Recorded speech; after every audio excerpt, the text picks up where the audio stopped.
Hey there, Pastor Mark here. It's our prayer that this message would encourage and equip you in your relationship with Jesus. We're able to provide this content due to the joyful generosity of our financial partners. And if you'd be willing to join that tribe and help get some sermons like this around the world, you can donate at harvestbaptist.info/give. God bless. We are Galatians chapter number 6. If you got a copy of God's Word, as you turn there, I have a game I want to play with you called Finish This Sentence. I'm going to say a sentence, and it's your job to supply me with the final word of the sentence. You ready? Think you can handle that? I'll try to make it easy on you. Here's sentence number 1. If you want something done right, do it. Oh, you knew it. Very good. How about this? God helps those who help. How about this one? If someone's maybe had a tough time and suddenly they have a comeback, we would say that he or she pulled themselves up by their own. Okay, you know them, right? These are phrases that we are all familiar with. These all communicate the do-it-yourself spirit, the American idea of DIY. All of these turns of phrases celebrate self-reliance, independence, personal effort, achievement, really rooted in the American pioneer mentality. The DIY ethos emphasizes your ability to achieve success largely to your own efforts. You don't depend on other people very much. This is deeply embedded into our culture. And you see this in the rags to riches stories, the self-made millionaires, all the way to Jason Bourne taking on the CIA all by himself. Like you see it all over the place. And these concepts are constantly reinforced. If you pay attention to media, then you will figure out that our TV shows and our books and our movies are constantly reinforcing this idea. You know, how many people have decided that they were going to tackle their own home renovation after watching Chip and Jo on an episode of Fixer Upper? Because they were inspired and they can do it. How many people decided that they were going to outwit, outplay, and outlast everyone else on Survivor? That they were going to find the immunity idol, or they were going to make an alliance, and they were going to make it to the end through their own effort. If you think about our movies, just i.e. Sylvester Stallone, like anything he's ever made, Rocky 1, Rocky 2, Rocky 57, like all of them communicate this grit and this perseverance and this like, I'll get the job done on my own sort of thing. That's to say nothing of all of the DIY Instagram accounts or what YouTube teaches us now to do on our own that we used to have to rely on an expert for. And if you think that I'm going to renounce the DIY mindset, you have another thing coming. The DIY mindset, or the self-reliant mindset, is very healthy in many ways. It teaches you to think for yourself. It teaches you to save money. It encourages personal responsibility. It stimulates innovation and creativity and really is at the heart of American entrepreneurialism. It produces growth and gets you outside of your comfort zone. It celebrates efficiency and productivity, and it allows you to be industrious. Like all of these things are tremendous positives of what it means to do it yourself. Yet, the DIY mindset, if left unchecked, can grow very cancerous and can do a lot of damage to your relationships, to your body, to your own soul. There are a lot of potholes on the road to self-reliance, some of which would be just isolation and loneliness. People that feel like they have to do it themselves often struggle to admit they need help or to be at least semi-vulnerable, and as such, they cut themselves off from help. This can lead, if you're not careful, to pride and very judgmental attitudes. You can have this chip on your shoulder where you walk through life basically telling the people who haven't made it, you should have tried harder. You know, I worked hard and I got it done, and so your problems are your fault. It can lead to a lack of empathy and compassion. It can lead to burnout, the constant pressure to do and to get it done and to have all the responsibility, which is not a bad thing in the right measure, but it certainly can overload you and lead to a whole host of issues, the least of which are anxiety and depression and just feelings of inadequacy. It can lead to the loss of collective wisdom at times. There's been a lot of would-be entrepreneurs who were so prideful and so uncoachable that they refused to let someone else pay their stupid tax and actually learn from the lessons of other people because they had to figure all of it out themselves, including the mistakes. This can even lead to superficial relationships. There is a type of rugged individualism that actually encourages people to compete rather than connect. And these sorts of relationships become very transactional and eventually disposable. And it erodes families and relationships many times. So the point is that you have to have a lot of nuance when it comes to the do-it-yourself mindset. And the question that I think we should ask ourselves as Christians is, what does if you are burdened and heavy, come to me and I will give you rest sort of Savior say to the do-it-yourself mindset? And I want to frame our thoughts this morning on 4 basic words: gospel, God, Galatians, and groups. And if we understand those 4 words, I actually think you'll believe and come to understand that the church is supposed to be for support in an age of DIYers. There's some health to do it yourself, but there's also a measure of support that you desperately need, and the church is supposed to provide in this culture of rugged individualism. So let's start with the gospel. Guess what we do as a church? We do lots of things, we do, but at the tippy top of the list is we proclaim the gospel, the good news of Jesus. And the good news of Jesus is that God has done for you what you could not do for yourself. God has chosen to take your biggest problem in your life, your sin problem, and not only come to try to speak into it, but to actually address it, that Jesus dies for sin, and in so doing pays the penalty for sin, and in turn offers you forgiveness of sin if you will call out to him and confess your sin. That is the good news of Jesus, that God will forgive and take care of your sin, which you cannot do on your own, and he will do that if you will see yourself as relatively helpless and humble yourself and be willing to admit, I need you. The good news of Jesus is that salvation is on offer for the world, but salvation is not a DIY project. It is not something that you do yourself. It is a fool's errand should you try. Salvation teaches us that you had better get an expert involved, and that expert's name is Jesus. That Jesus is the one that saves us. And in an age of self-reliance, the church actually serves as a counterculture mechanism to remind people that you cannot do everything on your own.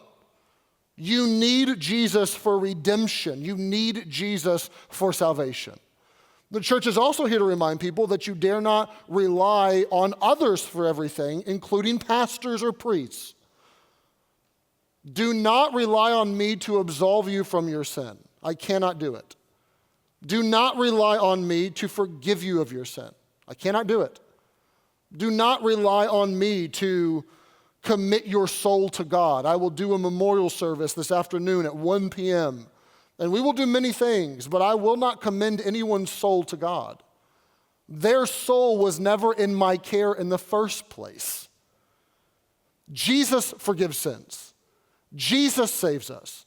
Jesus cares for and keeps our soul. That's his job. I cannot do it and you cannot do it. It's something that we need support and help for. And in one fell swoop, the gospel teaches us both to take responsibility for ourselves, which is a beautiful thing, but also that our personal responsibility can only go so far and we desperately need help. It teaches us to take responsibility for our wrong and to own it and to say, I have sinned. I have wronged. I'm not playing the blame game. It's no one else's fault. For a good example of this, you can actually study on your own time Ezekiel chapter number 18, where God comes to the children of Israel and he says, look, there's a common colloquialism, there's a proverb that's been floating around that you've been saying. You keep saying the fathers have eaten sour grapes and it set the children's teeth on edge, which is to say, Mom and Dad did X, so that's why I do Y. It's really not my fault. It's my family of origin. It's my parents. It's my upbringing. It's how they raised me. It's my heritage. I'm angry because I'm Irish, whatever it is. It's not my fault. And he comes to them and he says, I want you to shut your mouth. He's very pointed and very down to earth about it and says, stop it. Don't say that anymore. Here's what I want you to think, and here's what I want you to say. The soul that sinneth, it shall surely die, which is a lesson in personal responsibility. You need to own what you've done and understand that while someone else, including your parents, may have influenced your behavior, they did not make the choice. You made the choice, so own it. You're going to give an account of yourself to God. So there's this personal responsibility that is part and parcel of the gospel. But at the same time, we see our sin, our problem, our wrong, the damage that we do to ourselves, the damage that we do to other people, and we say, what do we do with this? I can't fix it, and we rely on God. That's the gospel. You own it and understand you can't fix it, but God will do for you what you cannot do for yourself, and you depend on him humbly. That's the gospel. So you have the gospel that gives us a paradigm shift, that we can't DIY everything. We can't. You also have just the nature and character of God. In an age of DIYers, the church reminds us who God is and who we are. If I read the scriptures correctly, it teaches us that we can do nothing without him, that we're utterly dependent on him. Now, I know that's not a popular belief in our culture, but truth has never really been concerned with popularity contests. Truth is truth, whether people like it or not. And the truth is that there is a God and he made us. We are the creatures, he is the creator. We are the sheep, he is the shepherd. He is infinite, we are finite. We are sinners, he is the Savior. That's the truth. There's a fundamental way to see ourselves and in turn see God. And in a culture of self-promotion and self-actualization and self-help and self-care and in turn selfishness, there is a stark contrast in the scriptures that says you are a finite being. That yes, you may have some wisdom and some resources and some energy and some understanding, but all of that is limited. None of that compares to God, and we are far more dependent than we would actually like to think. And as a matter of fact, the scriptures teach us not only are we dependent on God, but that God actually would love to help us. And thank God for that. It's not just you're dependent on me, but pay the piper and you'll get some help from me. But there's a God who's merciful and gracious and wants to help us. The psalmist echoes this sentiment when he says, God, give us help from our trouble, for vain is the help of man. God, I got trouble in my life. And isn't that true for all of us? Job said it so succinctly when he said that man is born of woman. And here's Job's summarization of life in Job chapter 14. Man is of but few days and full of trouble. Life is short and riddled with trouble. And he said, that's the most pessimistic message I've ever heard. There's realism in that, isn't there? How many of you would attest to the fact that life has gone by very fast and there's been a whole lot of trials and tribulation and pain points? Can't we? What do we do with our trouble? Physical trouble, right? Some of you have reached the age where if it doesn't hurt, it doesn't work. And you know what it's like to have physical trouble plague you. What do we do with our emotional trouble and our relational trouble? Our financial trouble, where there's more month than there is paycheck. What do we do with our spiritual trouble? In the middle of our trouble, we often find what the psalmist says, vain is the help of man. You can put it this way. Man's help is at best extremely limited. No matter how much your mama loves you, no matter how much your pastor cares for you, no matter how much your doctor and therapist want to help you, there are many troubles in your life that they can't fix. They can't change it, and they can't heal it. They can't address it. What do you do with that? I have trouble that plagues me, and vain is the help of man. They're extremely limited. You do what the psalmist did. What did he do? God, give us help from our trouble. What does he do? He turns to God, and he prays to God, and he depends on God, and says, God, I got to get some help here. I need your power. I need your resources. I need your wisdom. I need your strength. I need your grace in this moment. God, would you help me? That is the secret sauce. You turn to God and you pray to him and you ask him. And when you pray to him, I love how simple his prayer is. God, just give me help from my trouble. You do not have to have an eloquent prayer. You do not have to have a silver tongue. You do not have to know all the words to say, but you have to be willing to humbly go to a creator God and say, God, would you help me? I can't do it myself. I'm relying on myself day after day after day, and I'm stuck and I'm frustrated and I'm not getting anywhere. Would you help me? We are reminded about the nature and character of God. I love how Hebrews puts it. It echoes the same exact sentiment when it tells all Christians that we should come to the throne of God boldly in prayer. That we should come boldly before the throne of grace. Why? That we may obtain mercy. And listen to this. You can find grace to help in your time of need. That word help is such an interesting word. It actually refers to a process that was used in the shipyards. Mariners would take the hull of their ships before they went out on a long, arduous journey. Perhaps they anticipated a storm. Perhaps they knew they would be by some coral reefs, but they anticipated that the ship was going to be stressed to its breaking point. And they would wrap the whole of the ships in cords or in ropes. And they called those cords and ropes that came together like a web to sustain the ship from fracturing and breaking when it reached its stress point. They called those helps. You can actually read about this in Acts chapter number 27 when it says they used helps to undergird the ship. And the idea that God would give you his grace to help in time of need is not that you will never have a time of need. It's not that you'll never have a trial, that you'll never have some sort of storm in your life. The idea is that God will wrap you up in his grace and he will hold you together when you feel like you can't hold the freight of life anymore. That you've reached your breaking point. You're too isolated, you're too lonely, you're too grieving, you're too hurting, you're too pressured, you're too stressed, you just feel like you can't take it. What do? Do it yourself, figure it out, pull yourself up by your own bootstraps. That's not a good call. I'm here to remind you, it's not a good call. You go to God and you ask God to help you in your time of need.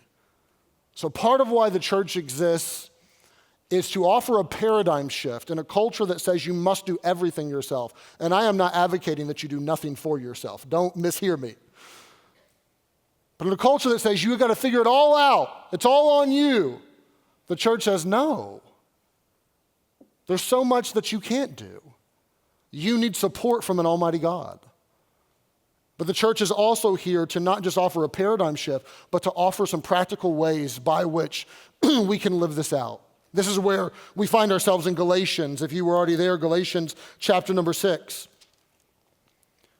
There are two verses almost side by side that have what seems to be a paradox or a contradiction. They are not contradictory, but are very complementary.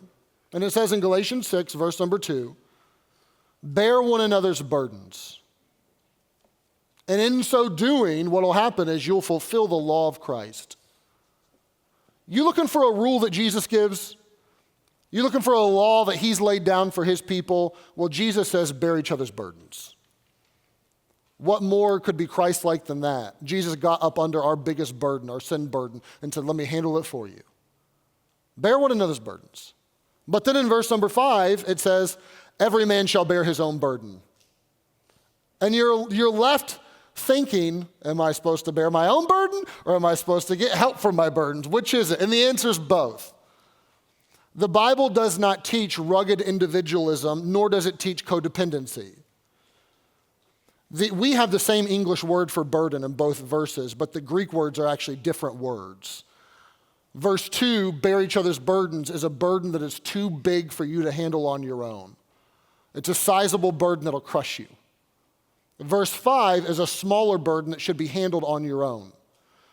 And the Bible, with great nuance, says there's a lot of stuff in your life that you need to figure out. Do not have your hand out. Do not be running to mom and dad and needing them to help you with everything. Do not depend on everyone to, heat up your hot pocket for you and put you to bed and pacify you. Like, don't be a baby.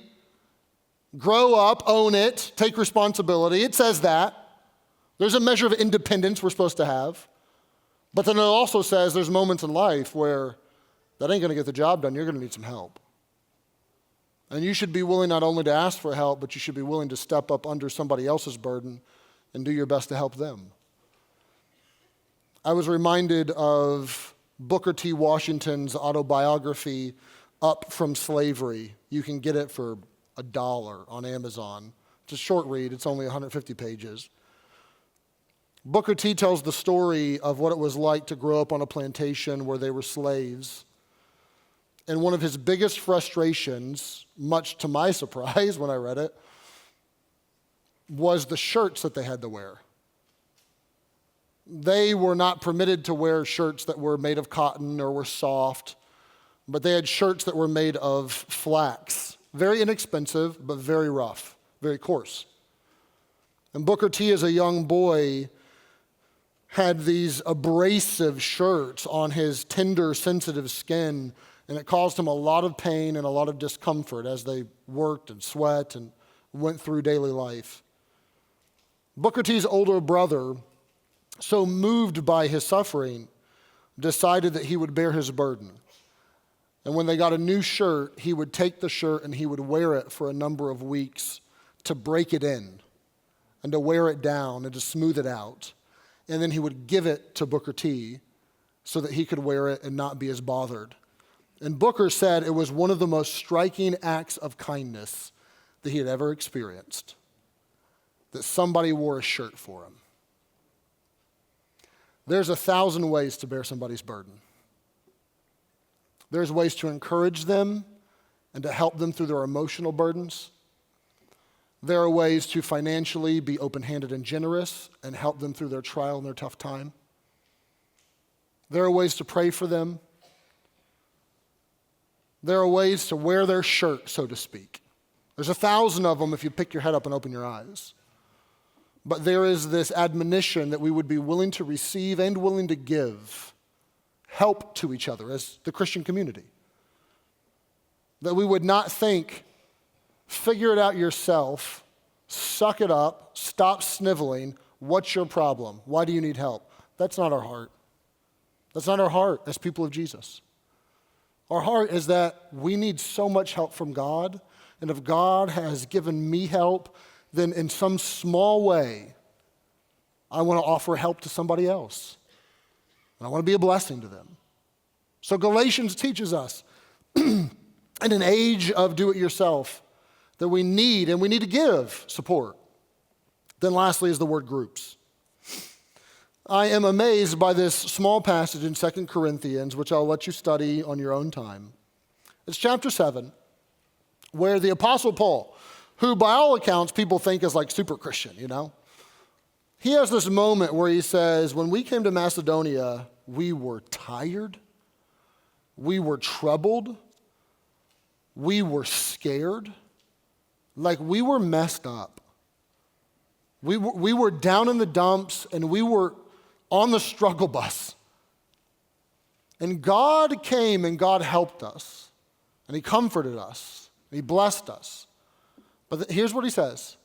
He said, God's comfort came via Titus and via you, the church at Corinth.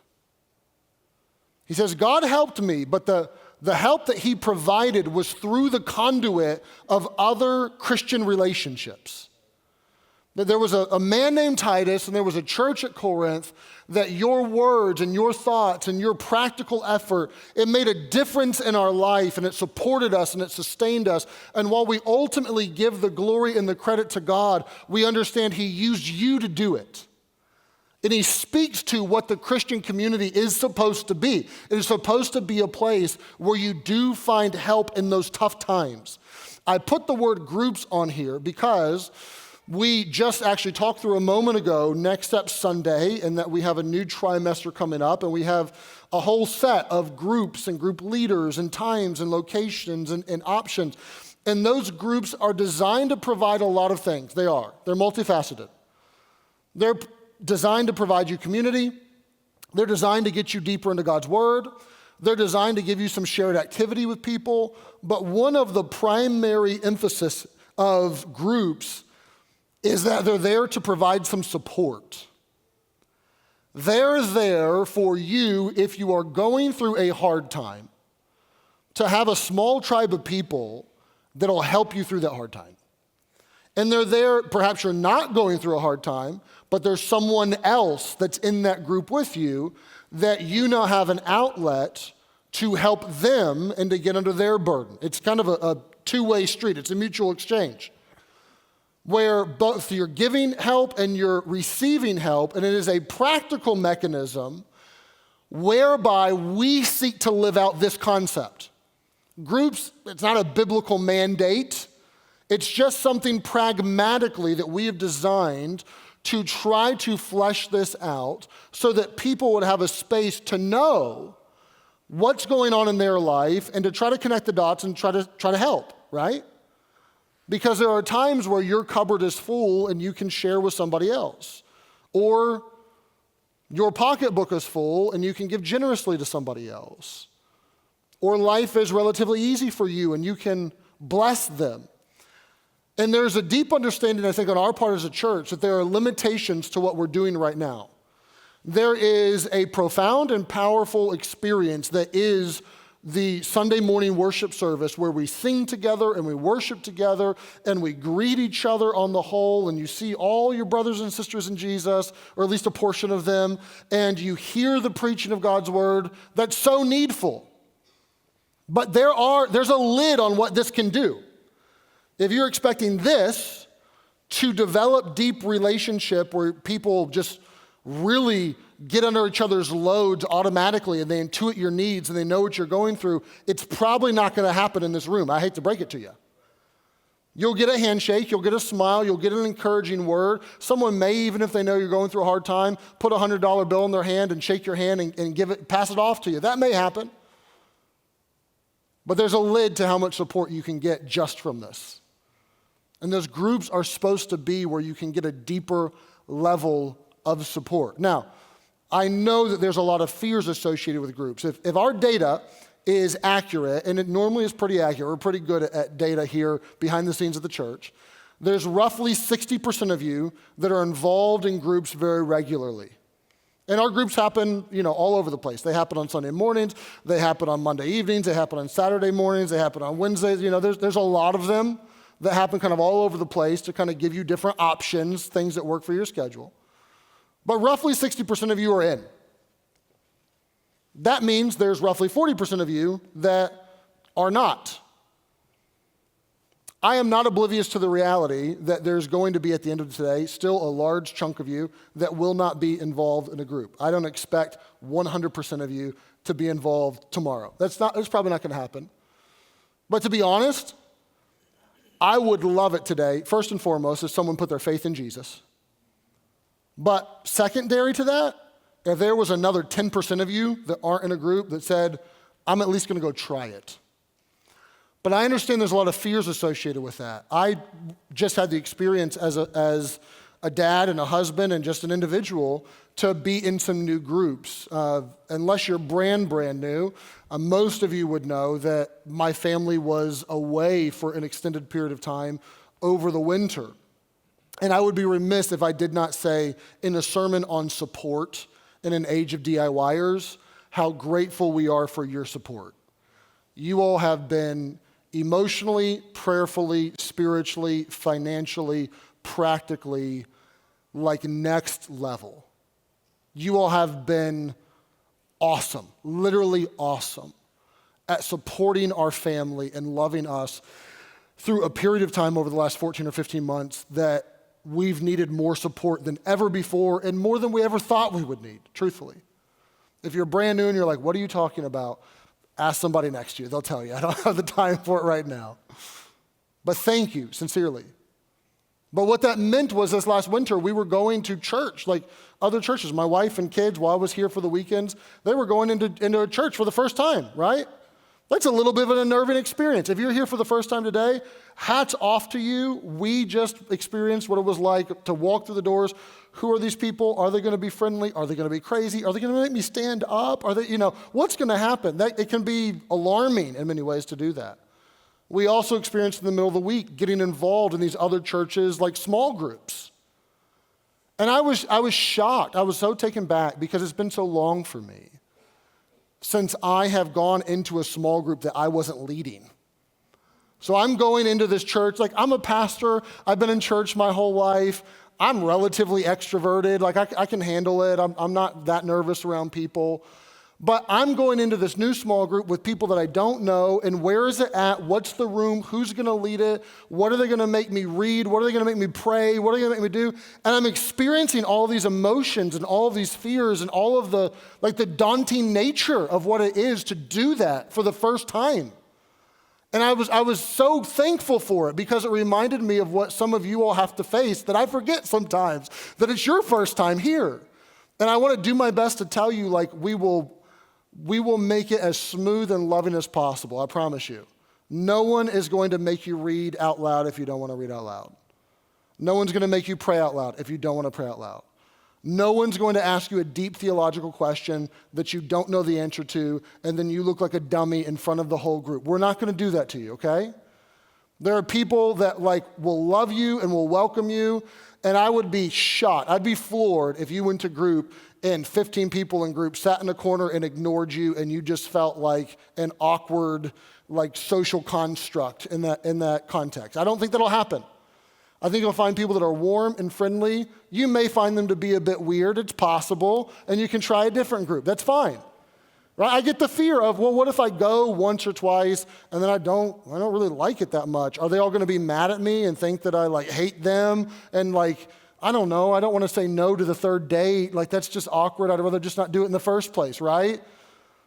No one's going to be mad at you. I want to try my best to let you know, listen, if you're not at a spot right now where you need some support and some help in your life, you need someone else's wisdom, you need someone else's discernment, you need someone else's prayer, you need someone else's love. If you're not there right now, you're going to be soon.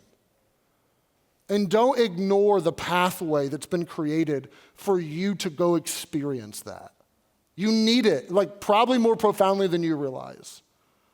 I'm all for your self-effort. I'm all for you bearing your own burdens that you can bear on your own. I am. But I also understand that at times you just need a practical way to work this out. To have someone come alongside you and for you to come alongside them at the same time. So take the advantage, take the opportunity, and make advantage of it. We're going to give invitation, you have to make a decision. There's a little card that Dom walked through that will be hey, I'm looking for a group. This is a little bit about my context. I can't find, there it is, there's the card. A little bit of my context. Take this, fill it out, turn it in. You're not making a commitment today. It's not a blood covenant. It's just I'm interested. I'll go try it for 2 weeks. The new groups launch a month from now. You have time to plan for it. But I'm doing my best to encourage you. If you need support, get in. If you don't need support, but you can help somebody else, get in too. We need you to do this so that we can be the church, that we can be a church of support in an age of do-it-yourselfers. So the point is this. There should be a paradigm that we have. That is, while we celebrate entrepreneurialism or self-reliance, we also understand the limitations and how desperately we need God. But there should also be a practical expression of us seeking to take someone else's flak shirt and wear it for them for a little bit so that their life is a bit easier. Let us be a place that bears each other's burdens.